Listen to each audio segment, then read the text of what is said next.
Today I'm going to talk about the second big problem that people with avoidant personality disorder uh, can have with their children's friends. Um, and unfortunately, this is not as fleeting as the last one that I talked about, but it's also way more common. Um, and that is that you just don't want to deal with the other kids. You know, it's it's really common for people to be grumpy about other kids and say, "Oh, my kids are fine, but I can't stand anybody else's kids." Um, People seem to have that attitude a lot, and you know what? I can kind of get that. I can kind of understand feeling like that. Other people's kids are going to have different sets of manners. They're going to have different ways of looking at the world. They're going to have different ways of communicating. They're going to have different needs. Yeah, I can understand that. It's way worse for somebody with avoidant personality disorder than the general public, though.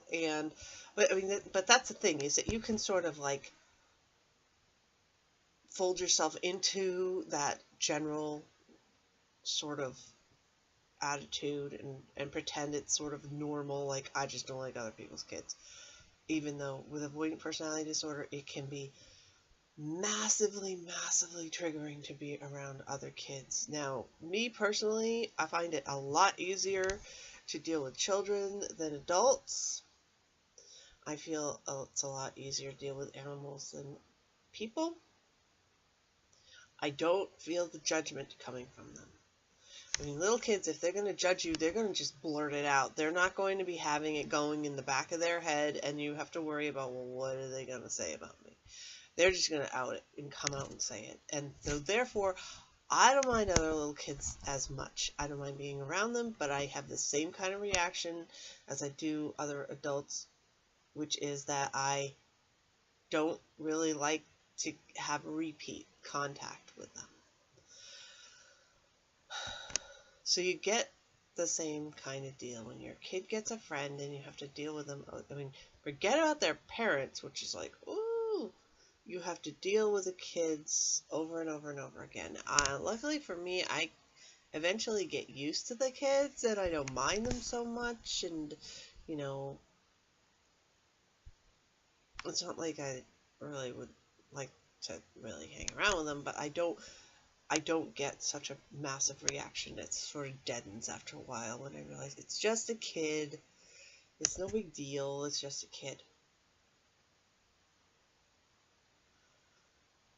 But then again, you know, I've said before that if I was going to have a child that just kind of sick and incredibly selfish, but I'm kind of lucky that my son is autistic, because a lot of the things that he does as an autistic child means that I don't, it doesn't sort of trigger my avoidance that much. Um, he has friends, and he spent literally a year focusing his therapy on learning how to have friends. And he still has very few friends. Actually, I think that's really common. That's a big misconception in the current media, that people have so many friends and blah blah blah, and you get these people on Instagram that I have 10,000 followers and they're all my friends, and that is complete crap. That's crap. I mean, you can be friendly with somebody. There's a chance in hell that you might remember something about some of the people, but generally no.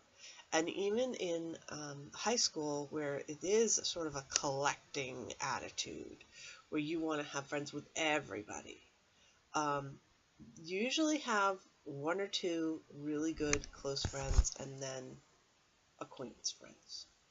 And the same when you're in grade school. I mean, my son would consider every kid in his class his friend. Actually, my son was kind of a genius about it. I was everybody was stunned. They're like, this is a heck of a technique. Everybody should do this. He would go into his school year, you know, when you have an entire grade of classes, and he would alternate each year either having a nickname or use his full name. So that then if a kid on the playground came up and talked to him and whatever they called him, if they called him a nickname, he knew it was a kid from a year before. And if it was his full name, he knew it was a kid from his current class. I'm like, that's so smart.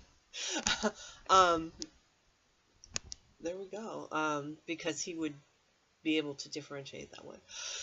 But his friends, it's very, very triggering. It's very difficult. I hate.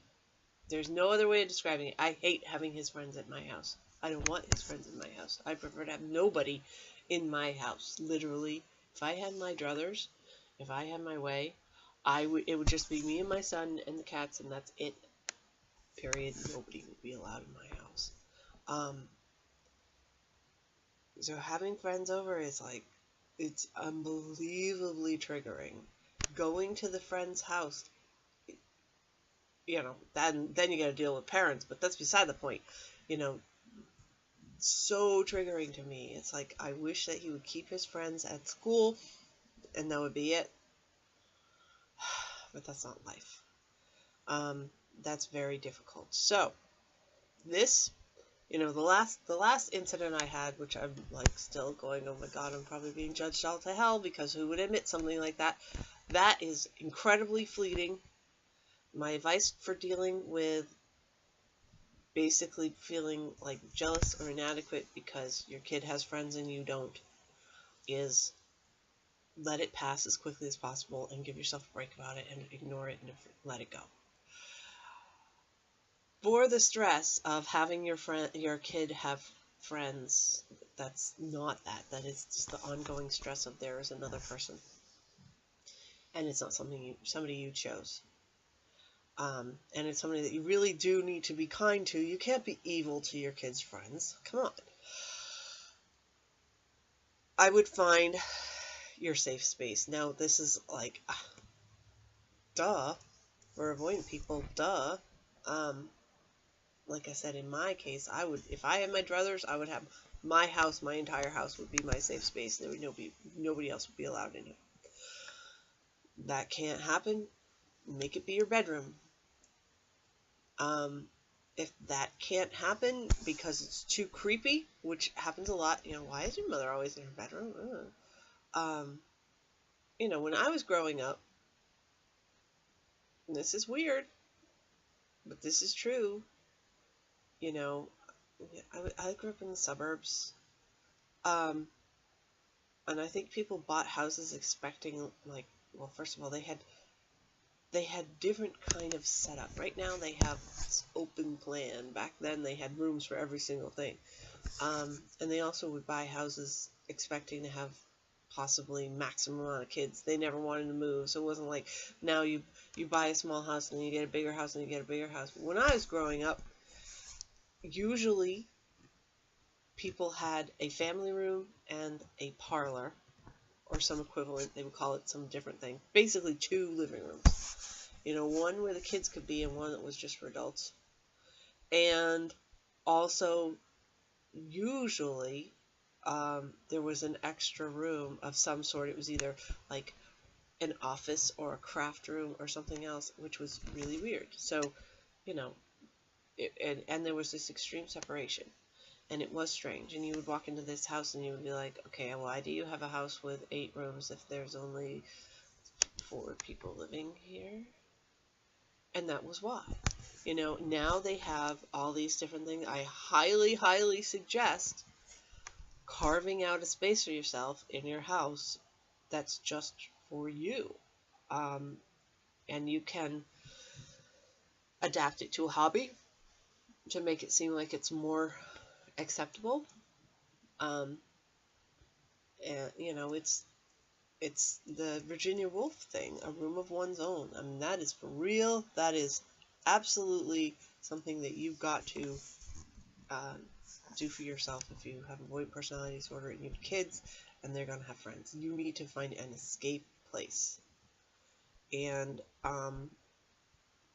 you know, you can make it so that your kid is available to come in there, but not his friends, and just absolutely, this is the rules.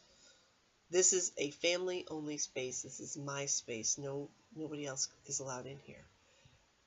And it becomes your safe space. And that is my number one way of dealing with your kids' friends on an ongoing basis, is to find a space where the kids are not going to be these friend kids, and so that you can escape from them. Because, I mean, literally, you could have this run room be a place where you could go in and sort of get a hit off of it, so that the kids are there, they're playing, it's driving you crazy. There's these, you know, you're afraid you're going to be judged. You're like making peanut butter and jelly, and the kid was like, why didn't you cut the crust off? And it totally triggers your inadequacy.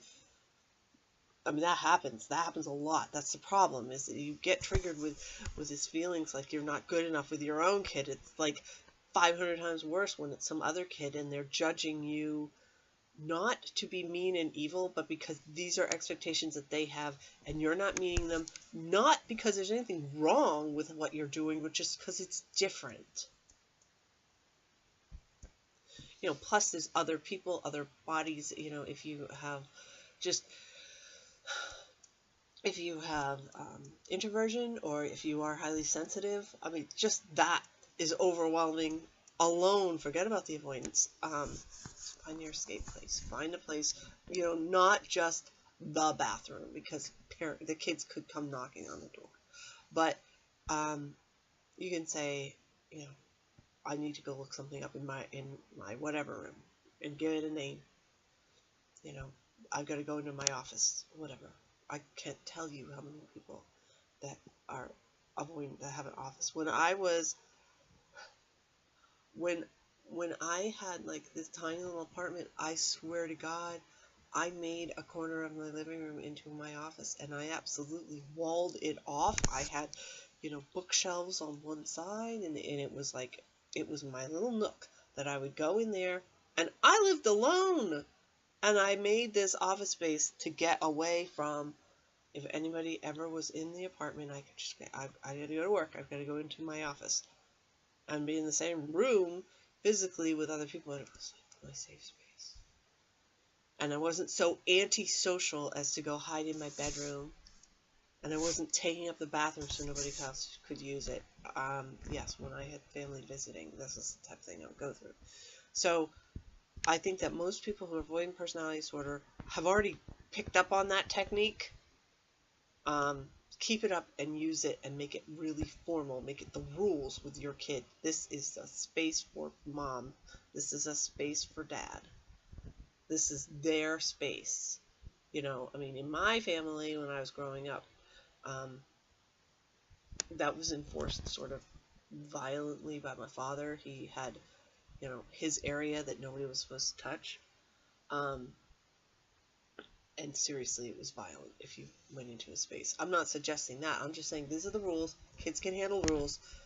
Nobody else goes in this room. And that is the number one way to cope with having your kids' friends around, is to have an escape place, and also to understand, yeah, that feeling that you're going to be judged is going to be there, but it'll pass quicker than with adults, and you'll get used to the kids probably quicker than you would with an adult.